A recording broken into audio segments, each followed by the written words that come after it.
Hello नमस्कार प्यारे विद्यार्थियों, एक बार फिर आपका स्वागत है आपके अपने YouTube channel Gyanvid Himalaya classes में।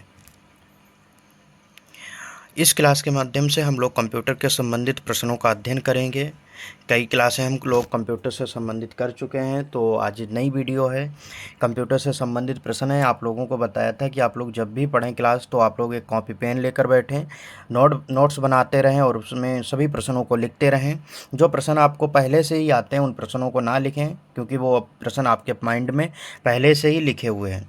और आप लोगों को बता दें कि जो अब हमने बताया था कि अतुल माहेश्वरी छात्रवृत्ति परीक्षा के पूरा पेपर पैटर्न बताया था, हमने आपसे कहा था कि जो प्रश्न बन रहे हैं 40 प्रश्न जीके के आ रहे हैं। कितने प्रश्न?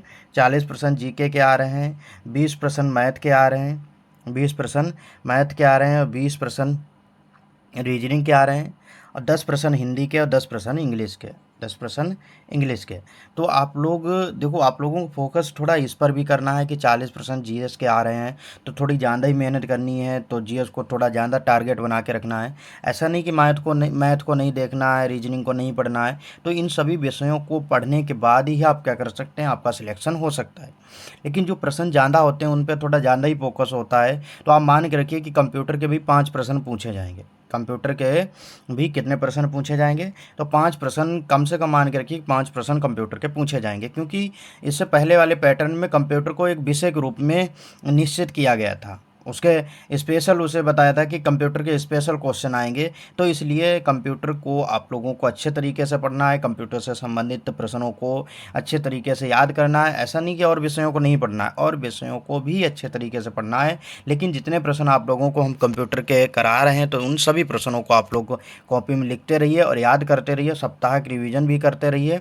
और आप लोगों को बताया था कि सप्ताह में 7 दिन बाद एक टेस्ट होता है, टेस्ट होता है संडे के दिन 10 बजे। तो आप लोग हमारे व्हाट्सएप ग्रुप को ज्वाइन कर सकते हैं, उसके माध्यम से आप लोग टेस्ट दे सकते हैं। अब हम पहले प्रश्न को देखते हैं। पहला प्रश्न क्या है, आप लोग बताइए। अच्छा, पहला प्रश्न क्या है? पहला प्रश्न है CRAY के क्या है? क्रे क्या है? तो क्रे क्या है? एक सुपर कंप्यूटर है। क्या है? क्रे एक सुपर कंप्यूटर है। तो पूछ लिया जाए कि क्रे क्या है, तो पूछा जाएगा सुपर कंप्यूटर है, या कोई वस्तु है, या कोई खाने की वस्तु है। इस तरीके से ऑप्शन दिए जा सकते हैं। तो आप लोगों को क्या बताना है कि क्रे जो है एक सुपर कंप्यूटर है। अगला प्रश्न है कि पंचमी पीढ़ी के कंप्यूटरों की प्रमुख विशेषता क्या थी? जो पंचमी पीढ़ी के कंप्यूटर थे उनकी प्रमुख विशेषता क्या थी? कि घर में उपयोग किए जाते थे। क्या होता था उनका काम? कि घर घर में उपयोग किए जाते थे। इतनी बात आप लोगों को समझ में आ गई है। अगला प्रश्न देखिए कि ऐसे कंप्यूटर जो पोर्टेबल होते हैं और यात्रा करने वाले प्रयोक्ताओं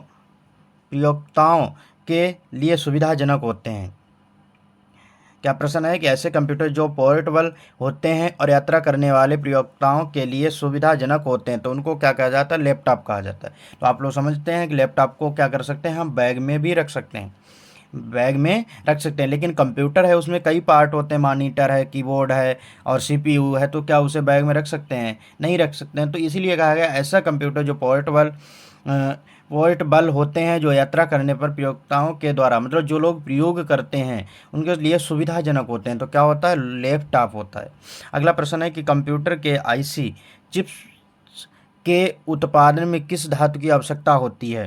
तो चिप जो होती है किसकी आवश्यकता होती है? सिलिकॉन की होती है। तो किसकी आवश्यकता होती है? सिलिकॉन की होती है। अगला अगला प्रश्न है कि मल्टी प्रोग्रामिंग का प्रयोग किस पीढ़ी के कंप्यूटर से शुरू हुआ था? तो किस पीढ़ी की कंप्यूटर से शुरू हुआ था? तो तृतीय पीढ़ी की कंप्यूटर से शुरू हुआ था।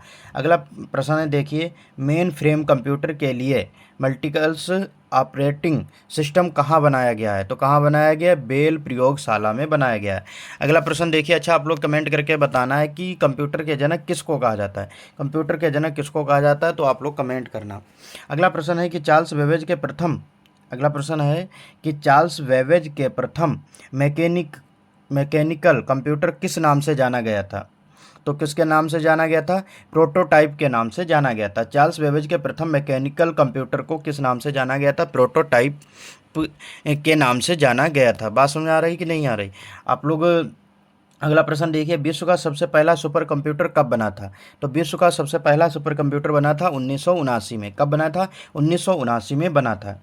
अगला प्रश्न है कि व्यक्तिगत तौर पर किस कंप्यूटर का प्रयोग किया जाता है? तो व्यक्तिगत तौर पर किस कंप्यूटर का प्रयोग किया जाता है? तो माइक्रो कंप्यूटर का प्रयोग किया जाता है। अगला प्रश्न है, कंप्यूटर का जन्मदाता किसे कहा जाता है? तो यही तो प्रश्न आप लोगों को कमेंट के माध्यम से पूछा है, तो आप लोगों का जो जवाब था वो तो इसी वीडियो में मिल गया है, तो आप लोगों को तब भी कमेंट करना है कि कंप्यूटर का जन्मदाता किसे कहा जाता है? चार्ल्स बेबेज को कहा जाता है। भारत में निर्मित प्रथम कंप्यूटर का क्या नाम था? क्या नाम है? भारत में निर्मित प्रथम जो कंप्यूटर था उसका क्या नाम है? सिद्धार्थ। क्या नाम है? सिद्धार्थ है। कौन सा कंप्यूटर सबसे तेज कंप्यूटर है? तो कौन सा कंप्यूटर सबसे तेज कंप्यूटर? सुपर कंप्यूटर कहा जाता है। अगला प्रश्न है कि भारत में निर्मित परम कंप्यूटर किस प्रकार का कंप्यूटर है? तो सुपर कंप्यूटर है, सबसे तेज कार्य करने वाला कंप्यूटर है। अगला प्रश्न देखिए कि पूर्व में प्रोटॉन के साथ कार्य करने वाला कंप्यूटर किस युग के कंप्यूटर थे? तो किस युग के? दूसरे युग के कंप्यूटर थे। माइक्रो प्रोसेसिंग किस पीढ़ी का कंप्यूटर है? तो चतुर्थ पीढ़ी का जो कंप्यूटर है उसे क्या कहा जाता है? माइक्रो प्रोसेसिंग किस पीढ़ी का कंप्यूटर था? तो चतुर्थ पीढ़ी का कंप्यूटर था। अगला प्रश्न देखना है आप लोगों को। अगला प्रश्न है कि टेलीविज़न का आकार का कंप्यूटर कौन होता है? जो टेलीविज़न के आकार का कंप्यूटर होता है उसे क्या कहा जाता है? माइक्रो कंप्यूटर कहा जाता है। बात समझ आ गई? माइक्रो कंप्यूटर कैसे कहा जाता है? जो टेलीविज़न के आकार का होता है उसे माइक्रो कंप्यूटर कहा जाता है।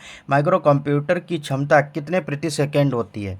तो 1,00,000 संक्रियाएँ होती हैं। तो माइक्रो कंप्यूटर की क्षमता कितने प्रतिशत सेकेंड होती? 1,00,000 संक्रियाएँ होती हैं। आईएमएसी एक प्रकार का है, क्या है? तो मशीन है। अगला प्रश्न देखिए, एनालिटिक इंजन का निर्माण किसने किया था? एनालिटिक इंजन का जो निर्माण किया था चार्ल्स बेबेज ने कहा था। चार्ल्स बेबेज को ही कंप्यूटर का जनक कहा जाता है।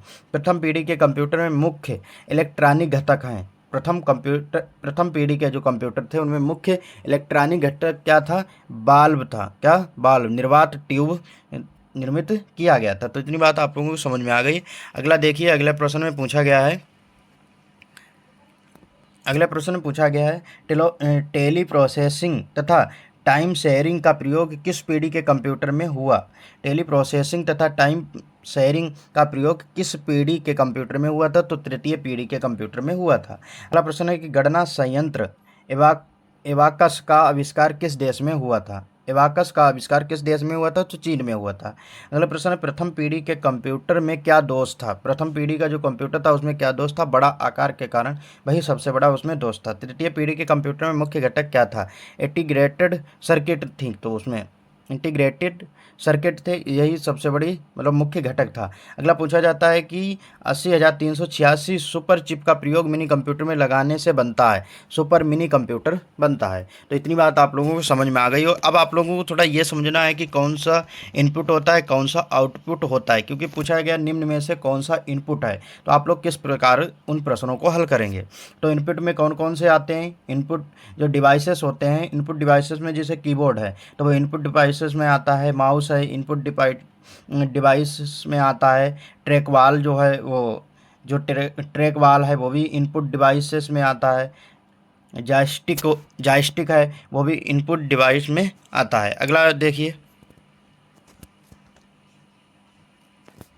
स्कैनर पूछा जाए कि इनपुट डिवाइस है आउटपुट डिवाइस है, तो इनके स्कैनर जो है इनपुट डिवाइस है। माइक्रोफोन किस में आता है? इनपुट डिवाइसेस में आता है। वेब कैम किस में आता है? इनपुट डिवाइसेस में आता है। बार कोड रीडिंग किस में आता है? इनपुट डिवाइसेस में आता है। लाइट पेन किस में आता है? इनपुट डिवाइसेस में आता है। टच स्क्रीन किस में आता है? इनपुट डिवाइसेस में आता है। OCR किस में आता है? इनपुट डिवाइसेस में आता है। MICR किस में आता है? इनपुट डिवाइसेस में आता है। अगले देखिए, आगे कुछ पार्ट हैं जिनको जैसे है OMR किस में आता है? इनपुट डिवाइसेस में। किम्बॉल टैग रीडर किस में आता है? इनपुट डिवाइसेस में आता है। कार्ड रीडिंग किस में आता है? रीडर किस में आता है? इनपुट डिवाइसेस में आता है। टेप रीडर किस में आता है? इनपुट डिवाइसेस में आता है। आप लोगों को इसीलिए हम कहते हैं कि आप लोग कॉपी पेन लेकर बैठिए। आप लोग बार बार वीडियो तो नहीं देखेंगे, आप लोगों को रिवीजन करना होता है, तो क्या सभी वीडियो देखते रहेंगे? तो वीडियो सब बार बार नहीं देखेंगे, तो इसलिए आप लोग एक कॉपी पेन लेकर बैठिए, उसको लिखते रहिए, याद करते रहिए। इसी तरीके से अगर आप लोग तैयारी करेंगे तभी आपका पेपर क्वालिफाई होगा। अब आप आप लोगों को देखना है कि आउटपुट डिवाइस कौन से होते हैं। आउटपुट डिवाइस में जैसे मॉनिटर है, प्रिंटर है, स्पीकर है, प्लांटर है, स्क्रीन, इमेज, प्रोजेक्टर है, तो ये सभी क्या होते हैं, आउटपुट डिवाइस होते हैं। तो बात आप लोगों को समझ में आई है। तो आज आप लोगों ने जो भी प्रश्न किए हैं आप लोगों को कॉपी पे नोट करिए और याद करिए, और संडे को इन्हीं क्लासों के माध्यम से आपके कंप्यूटर के प्रश्न आएंगे। और जितनी क्लासें आप लोगों को अदर सब्जेक्ट से कराई जा रही हैं उनके भी उन्हीं क्लासों से टेस्ट में प्रश्न बनेंगे। तो आज की वीडियो में इतना ही। धन्यवाद। Tata, bye bye.